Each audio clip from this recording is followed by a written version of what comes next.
So you passed the test. You're 17? Still? I'm about 18 now. Okay, 18. Yep. You passed the test. Take us through the next season here. So basically now, I want to be an Air Force pararescueman. Right.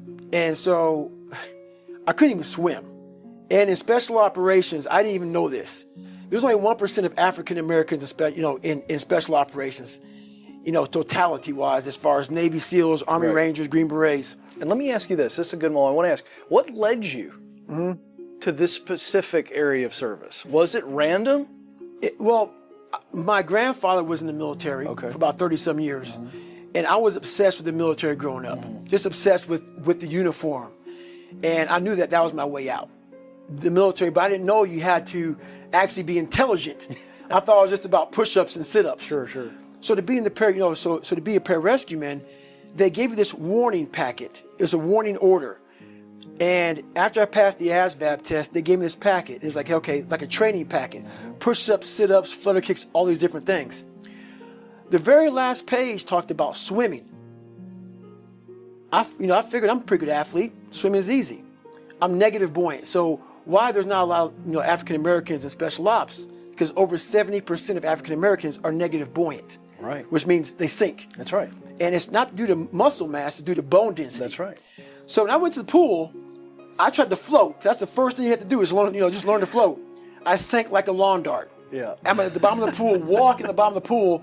So this lifeguard came over and said, hey, I can help you out. I've taught thousands of people how to swim.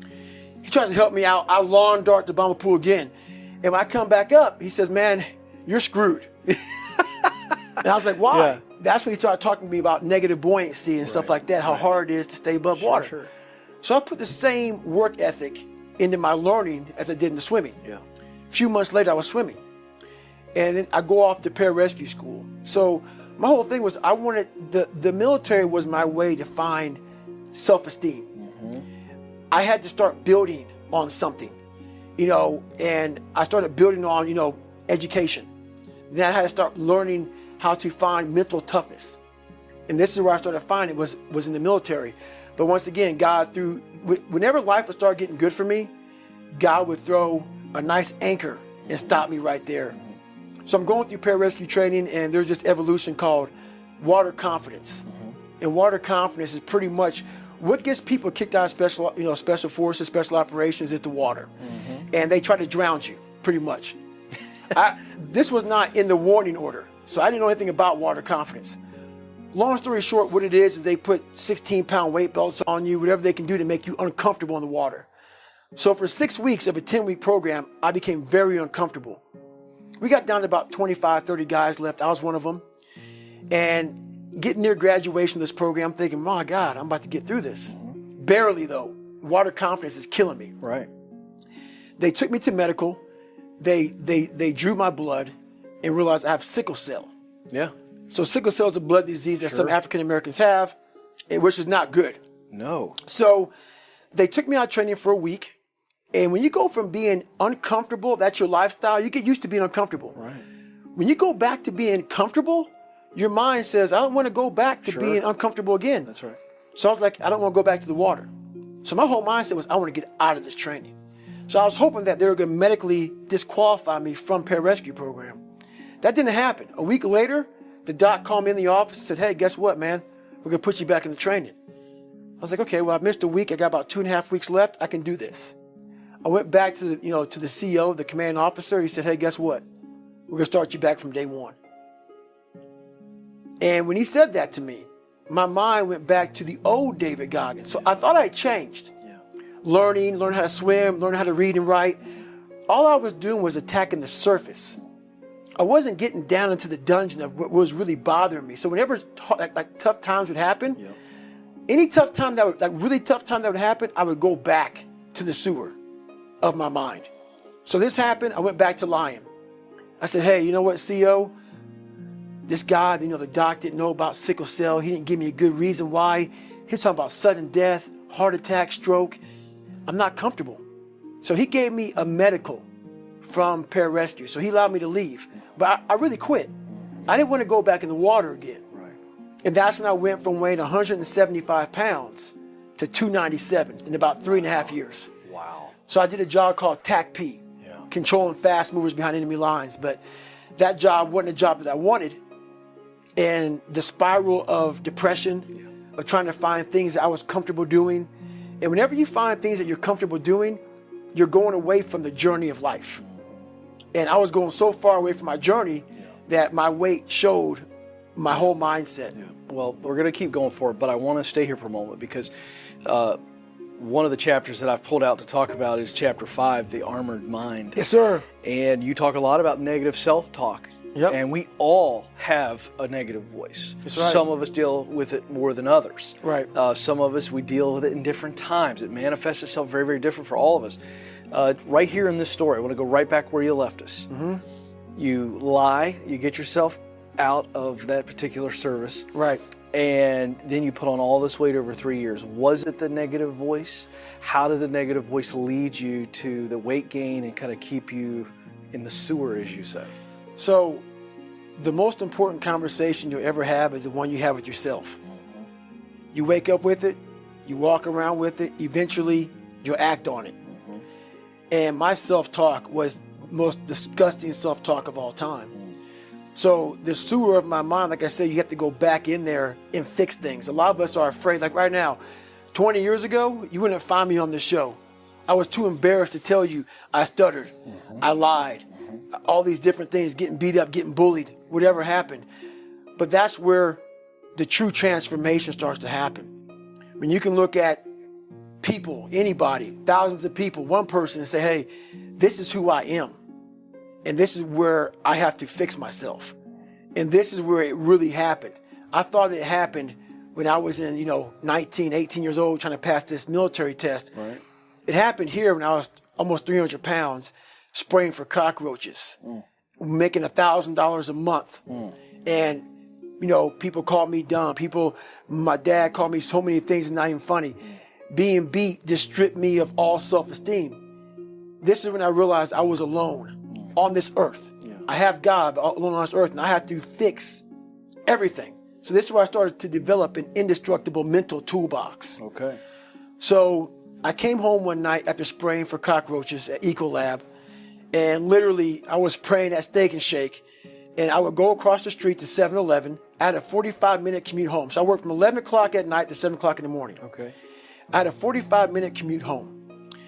And my stop would be, Steak and Shake, chocolate milkshake, across the street, 7-Eleven, box of mini chocolate donuts, and I would eat that on the way home. Yeah, sure. When I come home, I turn the TV on, I take my shake because the box of donuts they were killed. Oh, yeah. I kill those. Yeah. Go back to the back, turn the TV on and take a shower. Listen to the TV while I'm taking a shower. This day I heard these guys on the TV talking about Navy SEAL, toughest, class 224. So I heard stuff about Navy SEALs. These are the baddest of the baddest. Yeah. So I come out, and I'm watching this show while I'm drinking my shake. And when you're watching the show of guys who are putting it out there, and they're quitting left and right. Oh, sure. Just can't handle it. They're going through Hell Week. They show them going through first phase, second phase, third phase, and they're dropping like flies. I looked in this one guy's eyes who was ringing the bell to quit, to put his helmet down out of Navy SEAL training, and I saw myself. And I saw what everybody said I was going to be, which was nothing. What I said I was going to be, that conversation you have, that's who I was. So that's why I lied to people to tell them a different version of the truth. Sure. I had to make all those lies reality. I had to make them real. I had to become a real person. So that's when I put in my mind that I'm going to go to the toughest military training on the planet. And where it has the most water, the thing I was scared of the most, I had to go back. So a lot of us run away from our fears. Sure. And we box ourselves in to a lifestyle of this is all we can do. Because I'm afraid of everything outside this box. Yeah. So I'm comfortable inside this box. I jumped the box. Oh, you did? Yeah. For the first time in my life. Mentally, I jumped the box and said, hey, I got to come out here and play. Well, what's interesting to me, and I want to talk about this for a second, because you made a real decision. You want to talk about jumping in the fire that night because you're 297 pounds. Right. So there's a lot of hard work that has to be done just to get you ready The if you can impossible be task. ready That's right. to take on the SEAL training. That's right. So there was a lot of hard work. I want to point that out to our listeners and our viewers, just to get yourself to a point where you can do what it is you set out to do. And the funny thing about that's not even funny at all. There's a good chance I might not even make it through Navy. So I had to lose 106 pounds in less than 3 months. Which is insane. Due to my age, due to prior service, due to the program we're shutting down that I tried to get into, the special program I was trying to get into. I called up recruiters for 2 weeks, and every recruiter was like, hey, you know what? No. Of course, yeah. One recruiter named Steven Saljo, who's in my book, I talk about him a lot, well, not a lot, just in that chapter. He told me just to come in, and he gave me a shot. So basically, I had to lose 106 pounds in less than 3 months. And that journey alone was very difficult. The amount of ups and downs, the amount of mornings I would wake up and just look at my shoes, because my first run was a quarter mile. It was supposed to be 4 miles. Right. And I walked home and cried on my couch. Sure. So it But was. here's what I want people to hear. Sometimes, because it is intimidating. You just talked about it, how intimidating, how difficult the mountain was just to get a chance. Afraid. Yeah, Afraid. Terrible fear. Yes. Yet you made a decision. It is as simple as us making a decision. I'm going to do this no matter what. Is that essentially what happened that night in the shower? You know what? It was over a period of time, that voice became haunting. When I was younger, I could get away from it a little bit. Right.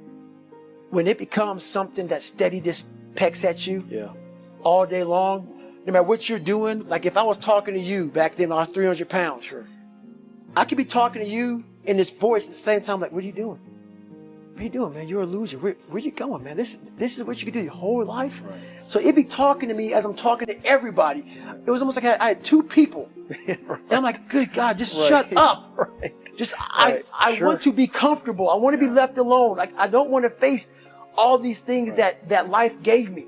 So you got to a point where you were sick and tired of hearing that voice. I was sick and tired of not facing the fact that I've allowed life to make me feel like a loser. And a lot of us allow life to do that, and we accept it. And a lot of us talk about how we believe in God. We believe in something higher than us.